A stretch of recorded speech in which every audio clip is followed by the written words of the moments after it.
El discípulo. Revista para la educación cristiana transformadora.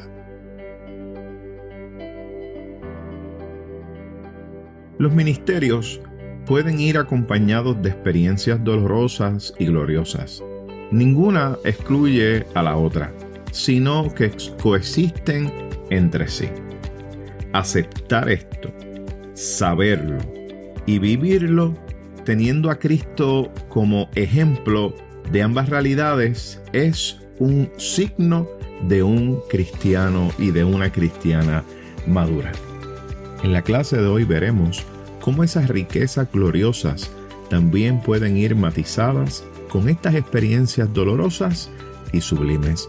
Mi nombre es el reverendo Luis Felipe Ramos Román, pastor asistente en evangelización y educación cristiana, y te invito a que juntos participemos de esta experiencia educativa. El discípulo. El discípulo. Una revista para la educación cristiana transformadora.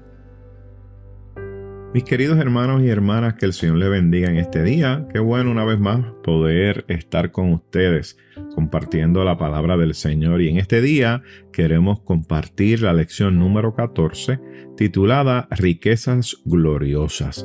Y el texto que estaremos utilizando se ubica en Colosenses capítulo 1, versículos 24 hasta el capítulo número 2, versículo número 3. Y el texto áureo para este día está en Colosenses capítulo 2, versículos 2 al 3, y lee de la siguiente manera.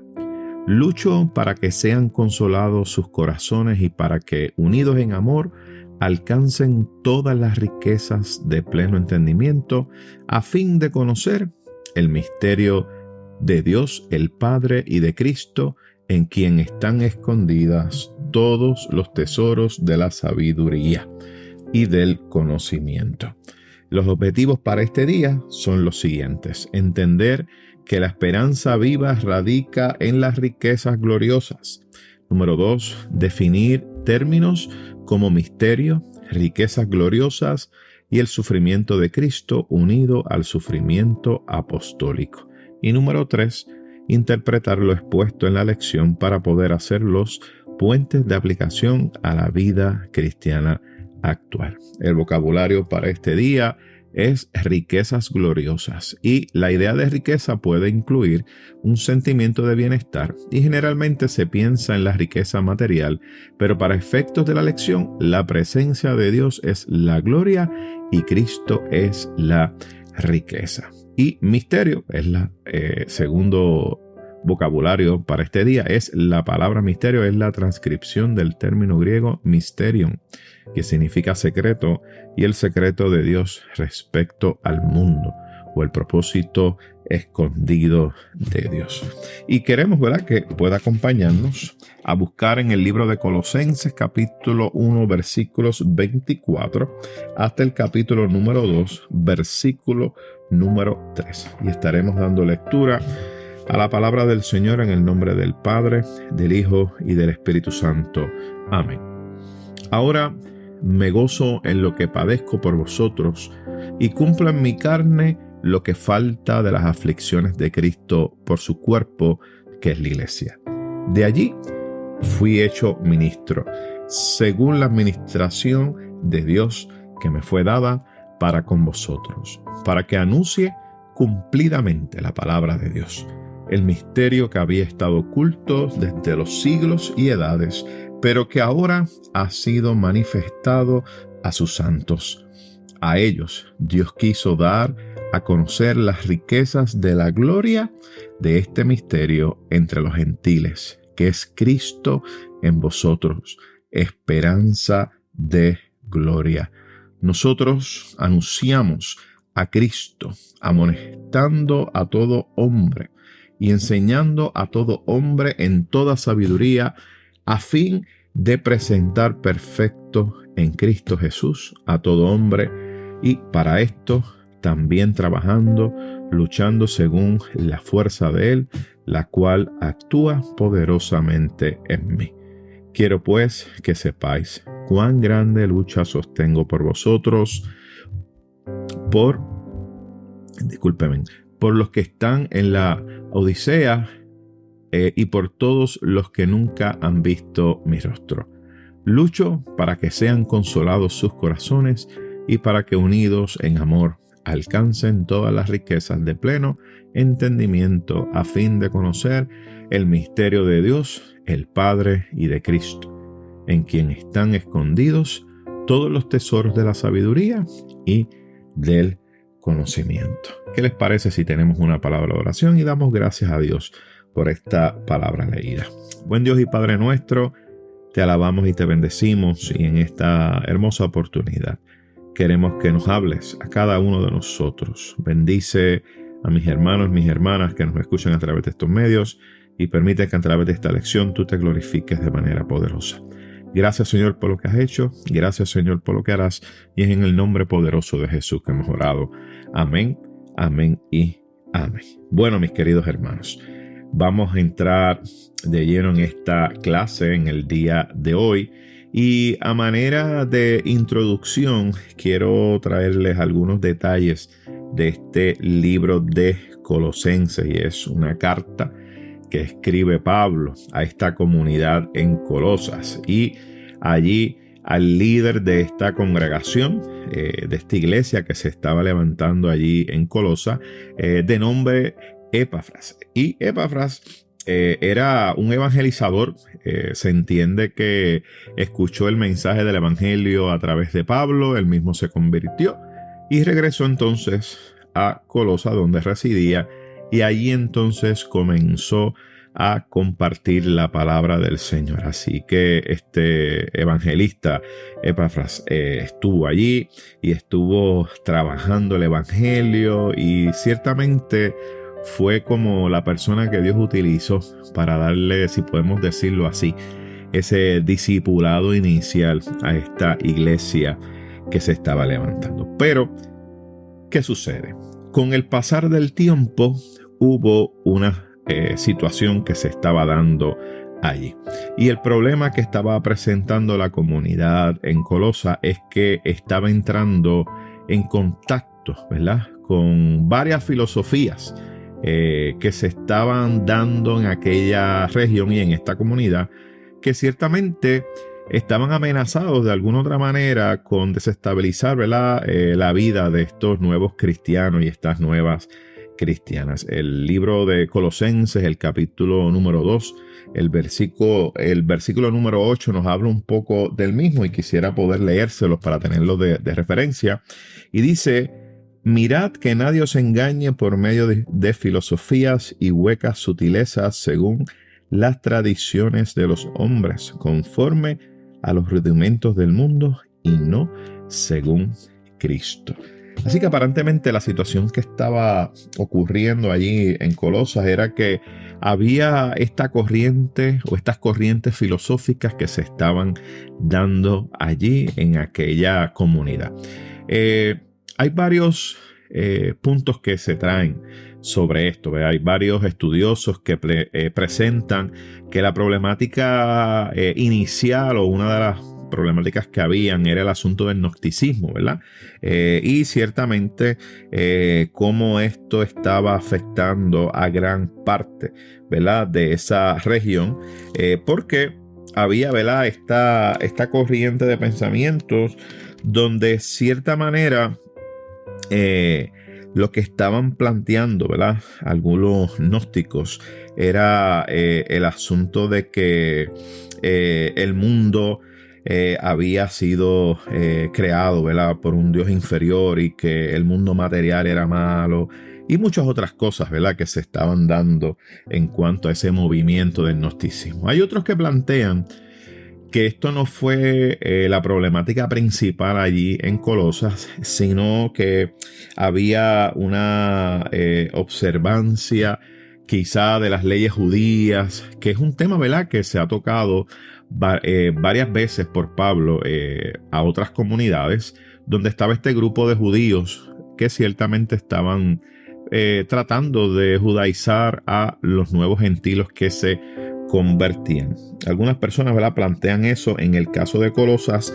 Otros plantean que eso quizá no fue posible, pues porque quizá la comunidad de judíos en esa región no era lo suficiente, y algunos plantean que no fue así. Sin embargo, en algo que todos pueden coincidir es en lo siguiente, y yo creo que es una de las mejores explicaciones que nos puede dar un poco de luz a lo que estaba pasando. Y entendemos, ¿verdad?, que lo que estaba dándose allí era que habían varias enseñanzas que se estaban dando que provenían del entorno de creencias locales, judías y paganas. En otras palabras, había allí un sincretismo, ¿verdad? Era como si cogieran todas estas ideas y las hubiesen metido en un procesador de comida, ¿verdad? Un osterizer, como conocemos aquí en Puerto Rico, y salió esto, ¿verdad? Y una de las cosas que se plantea es que allí en Colosas quizá tenían algún miembro de la iglesia o varios miembros de la iglesia que se comportaban quizá como algún tipo de chamán o algún tipo, ¿verdad?, de hombre o de mujer, ¿verdad?, que tenía algún poder. Y ciertamente eso atraía a las personas.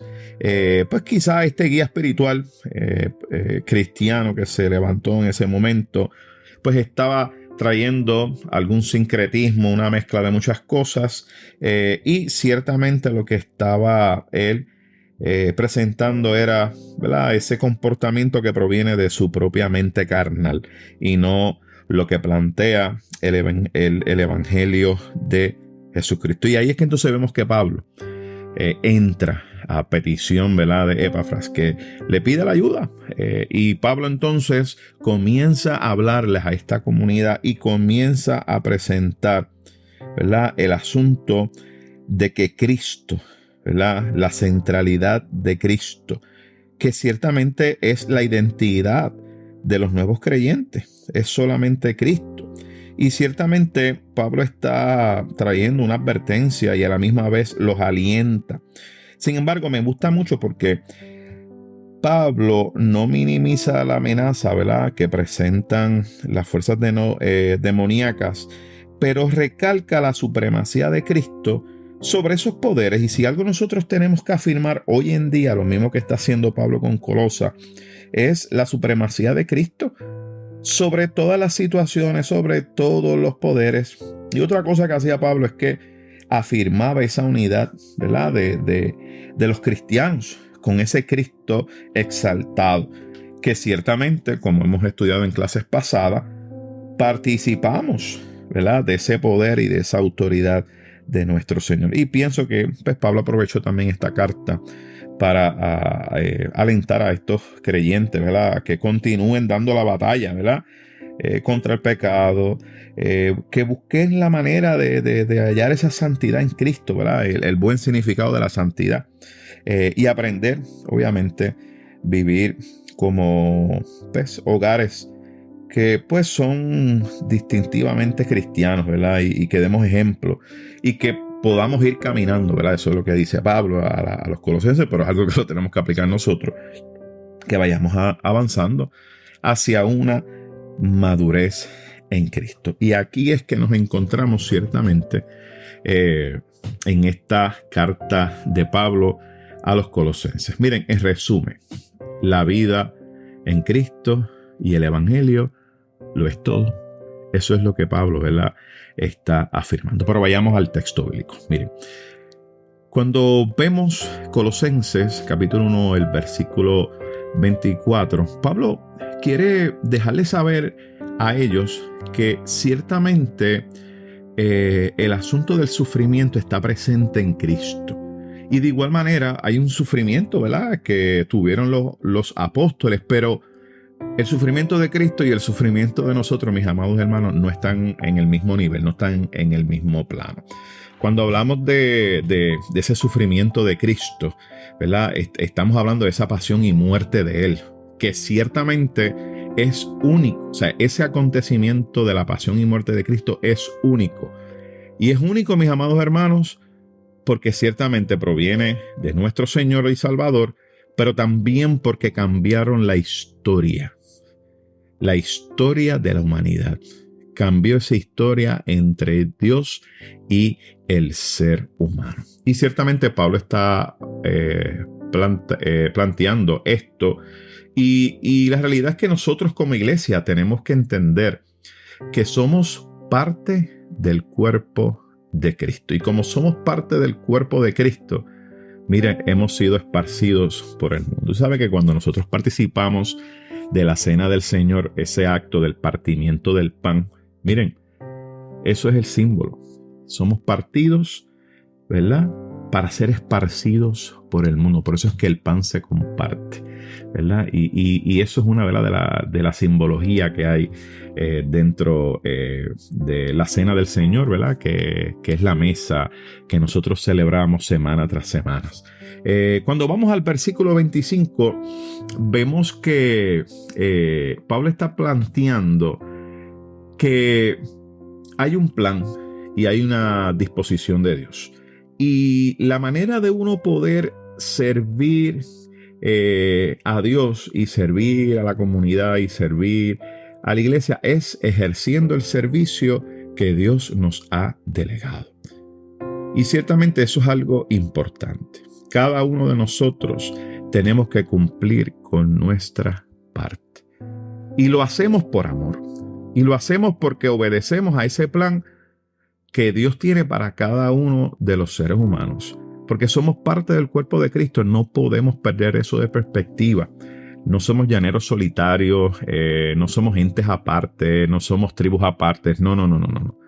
Cada uno de nosotros somos parte del cuerpo de Cristo y por lo tanto todos tenemos que aportar en algo a ese plan.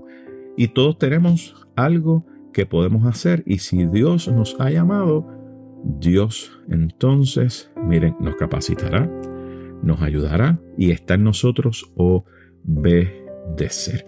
Y ciertamente eso es algo, mis amados hermanos, que es muy importante cuando hablamos, ¿verdad?, de ese plan de Dios para nosotros y ese plan de Dios para todos los seres humanos.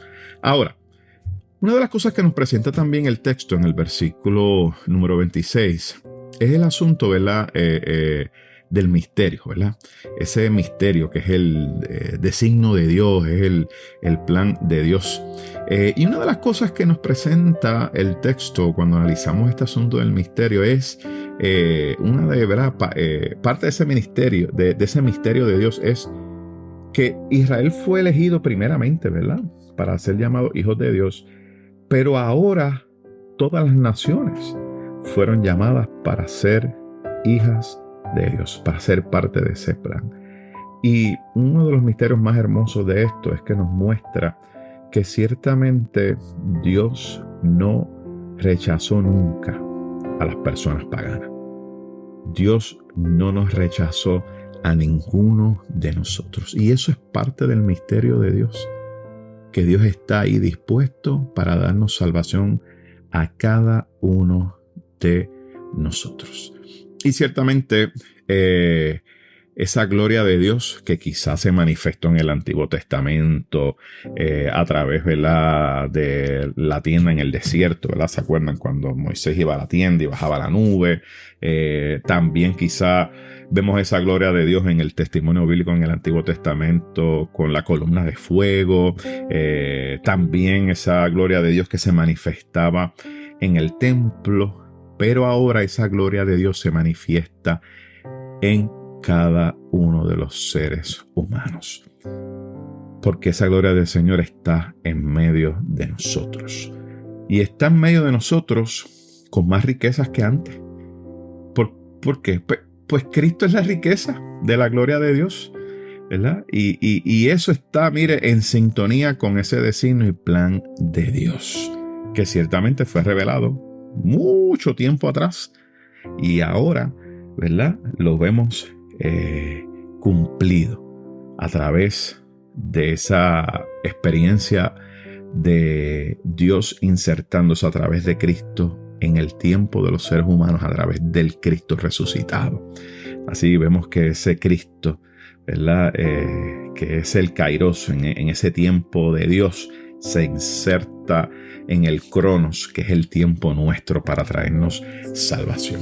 Ahora, una de las cosas que presenta también Pablo es que es necesario que este mensaje, este evangelio se pueda compartir. Y esto se tiene que dar porque es algo continuo. Es una tarea de una comunicación continua. Y tiene que estar también, ¿verdad?, en cierta manera sazonada, ¿verdad?, con sabiduría, con ese camino, ¿verdad?, a la perfección en Cristo. No es compartir por compartir. Es compartir lo que hemos vivido, compartir lo que Dios ha hecho en nosotros, pero de igual manera hacerlo como personas que estamos en un continuo proceso de madurez, que queremos alcanzar una madurez en Cristo. Así que eso pone también en nosotros cierta responsabilidad. Y es una responsabilidad de que tenemos que crecer, de que tenemos que madurar para poder compartir esta palabra.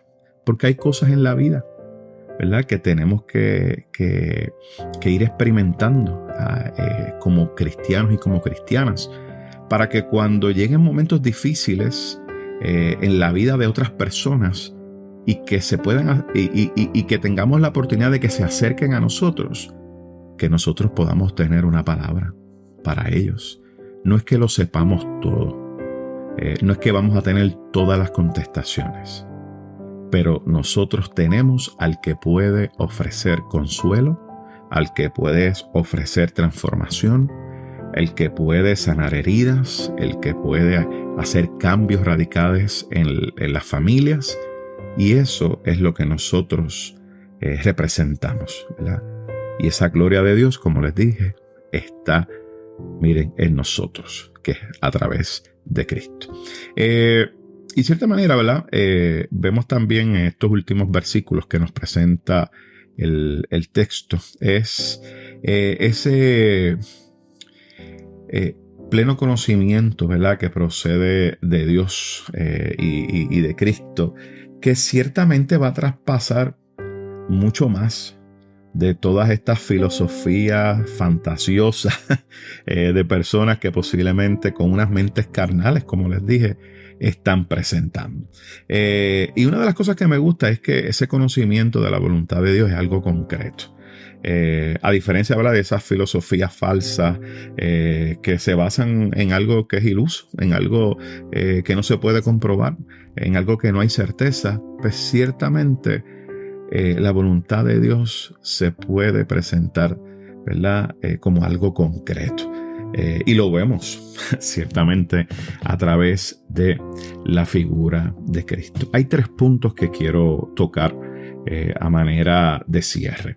Y es que es el tema del sufrimiento, el tema de la riqueza y el tema del misterio. Y lo voy a tocar, ¿verdad?, quizá a vuelo de pájaro, pero le pedimos a nuestros hermanos y hermanas maestros de nuestras escuelas bíblicas que puedan entrar en un poco más detalles. Una de las cosas que quizá nosotros como cristianos presentamos como un tema que está ahí recurrente es el asunto del sufrimiento. Porque hay una idea, quizá por ahí, de que pues, cuando uno viene a los pies de Cristo, todo es bueno y todo es piches and cream, como dicen por ahí. Pero no, la realidad no es así. La realidad es que nosotros como cristianos sufrimos de igual manera. Y ciertamente esto no está en contraste con lo que dice la palabra. No hay una diferencia. La realidad es que el Señor Jesús nos dijo a nosotros que en el mundo vamos a tener aflicción, pero que confiemos porque Él ha vencido al mundo. Sin embargo, ¿verdad?, podemos preguntarnos, pero entonces, ¿por qué sufrimos? ¿O por qué a la gente buena le pueden pasar cosas malas? Mis amados, porque es parte de la vida. Es parte de la vida, es parte de estar vivos. Y obviamente esto es parte, ¿verdad?, de algo que nos acompaña, y es esa naturaleza caída. Mire, desde el tiempo de Adán y Eva. Eso está ahí. Y me gusta mucho esto porque a través de Jesucristo, el sufrimiento que Él experimentó, nosotros hoy podemos ser redimidos y podemos ser salvados. Y eso, mis amados hermanos, es lo importante. Y también dejar saber claramente que en ocasiones hay sufrimientos que no hay una respuesta lógica, que ciertamente nos pueda satisfacer.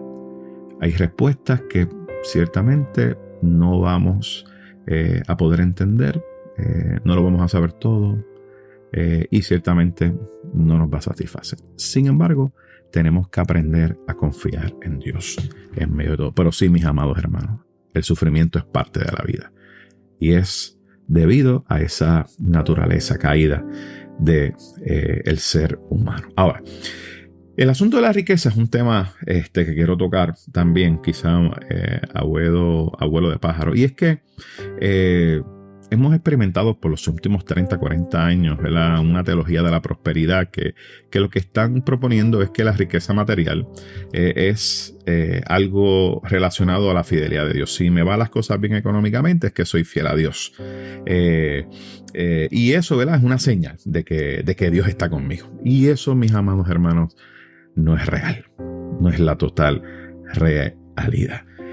Ciertamente, con el paso de los tiempos, hemos visto como muchos de estos líderes que precedían estos movimientos pues han caído y ciertamente han entrado en un proceso de cansancio, de fatiga, pues porque la realidad no va a la par con lo que están proponiendo y ciertamente estos movimientos son parte, ¿verdad?, de estas tendencias que se dan, que ciertamente se levantan, nacen, ¿verdad?, y de momento vuelven y caen, y así es como parte, ¿verdad?, de un ciclo de la vida.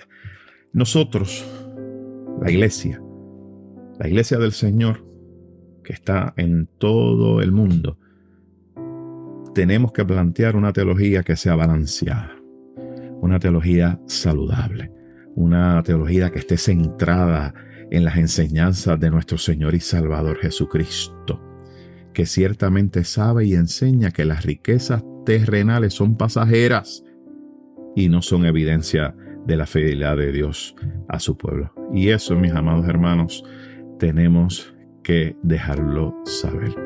Y es importante que sepamos esto. Y como último, el asunto del misterio, para ir cerrando esta experiencia. Y es esa experiencia, ¿verdad?, del ser humano, de querer saber todo. Y querer saber lo que no tiene que saber. El escritor de la clase nos presenta una nota de un autor que se llama Piet van Brimmel. Dice: hemos de resolver los problemas lo mejor que podamos, pero los misterios debemos respetarlos y habitar con ellos. Y ciertamente no hay duda de que hay aspectos de la vida y de la vida espiritual que aún no han sido revelados, ¿verdad? Pero yo creo que debemos enfocarnos en aquellos que han sido revelados. Y entre ellos, mis amados hermanos, está Cristo. Ese misterio revelado, que ciertamente ya no es un misterio, sino que es algo concreto, es una realidad. Aquel Cristo que se reveló al ser humano para que cada uno de nosotros podamos experimentar las riquezas gloriosas que hay en Él, que son accesibles para cada uno de nosotros. Mis queridos hermanos, ¿qué les parece si tenemos una palabra de oración? Dios, te damos gracias por el don de la salvación dado a conocer en Cristo. Esa es la mayor riqueza que hemos podido recibir. Permítenos valorar esa riqueza gloriosa que trae gozo, paz y un compromiso renovado con tu obra conocida y aún por conocer. Por Jesucristo hemos orado. Amén, amén y amén. Mis amados hermanos, que el Señor les bendiga y que el Señor les guarde.